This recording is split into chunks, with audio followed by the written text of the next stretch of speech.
කරමින් ඒ කුරුතුල් නායකත්ව අංකුරයන් අභිසස් ගැන්වීමට සැපෙමිනි. සම්භාවනීය ආරාධිත ඔබ සැමට බොහොමත්ම පිං අපිව දිනු ගැන්වීම පිළිබඳව අපේ දහම් පාසලේ ආයුර්වේද ශක්තිය දීර්ඝ පරිණාමාන ගුරු පියාණනි ඔබතුමාට බොහොම ස්තුතියි. හිඳා සුදු පැහැ සඳ රැසින් සැදී දෙන නොමදා සිර සංගමොක් සැප නිසදී ලද මුනිදා දම් කඳ පහස මන බැඳී වඳු දලදා හිමිතෙ මහල් පහය රැඳී දලදා හාමුදුරුවන් වහන්සේ ශ්‍රී ලංකාවාසීන්ගේ මధుලව ලෝකවාසී බෞද්ධ ජනතාවගේ මුදුන් මල් කඩයි. ශෛල ඛණ්ඩපුර මස්තකයේහි ශ්‍රී දලදා මාලිගාභ්‍යන්තරයේහි සප්ත කරඬු තුල වැඩ සිටින දලදා හාමුදුරුවන් වහන්සේ වැඩ සිටින්නේ දයට මහා ආශිර්වාදයක් ගෙන දෙමින්. හේමමාලා කුමරිය දන්ත කුමර සමග සප්ත සාගරයන් මැදේ අනේක දුක් ගැහැට විඳිමින් තම කේශ කලාපය සංගවාගෙන දලදා හාමුදුරුවන් වහන්සේ අපේ රටට වැඩම වාගෙන පැමිණි බව ඉතිහාසය අපිට කියා දෙනවා. එදා පටන් දලදා හාමුදුරුවන් වහන්සේ රාජ්‍ය උරුමයේ සංකේතයේ බවට පත් වුණා. ඒ නිසාමයි රාජ මහාමාත්‍යාදී මහත් අභිමානයෙන් දලදා හාමුදුරුවන් වහන්සේ රැකගත්තේ. ඒ උත්තම දලදා පූජාව සඳහා මේ ආරාධනය සිරි නැනරතන සොයිතියනි ඔබටයි.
Jaya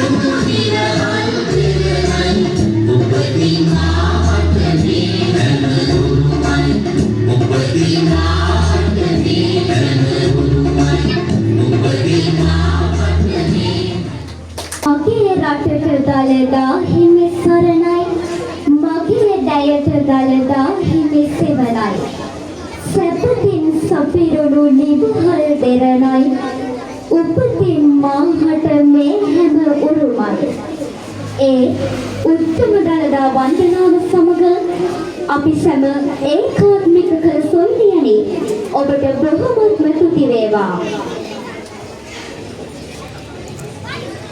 සුමිබුවනින් දුටු දුටුවන් පිනවන පියසේ පොලෙන් ඇසුවන් සනහන හද බැතියෙන් නිති තෙරුවන් නමදින උදාර ගුණදම් සිත දැරුවෝ අපි වෙමු සිරිලක බුදු දරුවෝ සෞම්‍ය බුවනින් යුතු ප්‍රිය වචන කතා කරන ඉරිසියාව ක්‍රෝධය වෛරය දුරු කරන රත්නත්‍රය හදවතින් සරණ ගිය දරුවාම උතුම් බුදු දරුවා වන්නේය. එවන් පුතකු එවන් දුවකු ලද මව පියා කෙතරම් නම් පින්වන්ත වන්නේද? සිරි නැනවතන දහම් පාසලේ දැක්ම සියලු දරුවන් ඒ මත ඉලක්කගත කිරීමයි.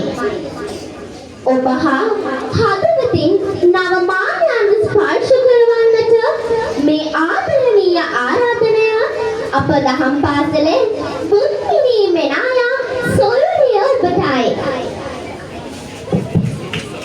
ගෞරවනීය මහා සංඝරත්නයෙන්ද පැමිණ සිටින සම්භාවනීය ආරාධිත අමුත්තන් සැමගෙන්ද ආදරණීය ගුරු මෑණිවරුන්ගෙන්ද ගුරු පියවරුන්ගෙන්ද මාදාබර සහෝදර ඔබ සැමගෙන්ද අවසරයි. දැන ඉගෙන ගත්තම තමයි කෙනෙකුගේ වත්කම. ගුණ නුවණ දැක්කම ඔබට සලකයි රටේ ඔක්කොම. මම දවසක් දහම් පාසලේ පන්තියේ ඉන්නකොට මට ඇහුණා මේ කවිය අපේ හාමුදුරුවෝ 6 වසරේ නංගිලා මල්ලිලාට පාඩම් කරනවා. ඉතින් මම මේ කවිය පාඩම් කරගත්තා. මට හිතෙනවා මේ කවිය ලොකු අර්ථයක් තියෙනවා කියලා. මම නැවත සැරයක් මේ කවිය කියනවා. ඔබ සැම මතකයට ගන්න. දැන ඉගෙන ගත්තම තමයි කෙනෙකුගේ වත්කම. ගුණ නුවණ දැක්කම ඔබට සලකයි රටේ ඔක්කොම. ආදරණීය අම්මේ තාත්තේ, පුංචි මගේ පුංචි හිතට දැනෙන විදිහට අපේ හැම අම්ම කෙනෙකුගේම තාත්තා කෙනෙකුගේම තියෙන තමන්ට යන්න බැරි වුණ තැනට තම දරුවෝ ඔසවලා තියෙන එක. දැනුමේ සන්නද්ධ කරන එක. මහා උගතේ කරන එක. ඒ සඳහා අපේ අම්මලා තාත්තලා බොහෝ දුක් මහන්සි වෙනවා. ඒ බව තුරුහිස මුදුනේ මල් පලඳා කැකුළු මුවට පල වැල මෙලුවා ඒ දඬු මන් බෙද සක්කොළු පවුබිඳ සිතා දියට එන මං කැළුවා. ආචාර්ය රෝහණ ධර්මකීර්ති මැතිතුමා රචනා කරන ලද කරුණාරත්න දියුල්ගණේ මැතිතුමා ගායනා කරන මේ පියගුණ ගීතෙන් ඒ බව මනාව පැහැදිලි වෙනවා. නමුත් ආදරණීය අම්මේ තාත්තේ, ගොඩක් අම්මලා තාත්තලා උත්සාහ කරන්නේ මේ කවිය මුල්පද දෙන්න. ඒ කියන්නේ දැන ඉගෙන ගත්තම තමයි කෙනෙකු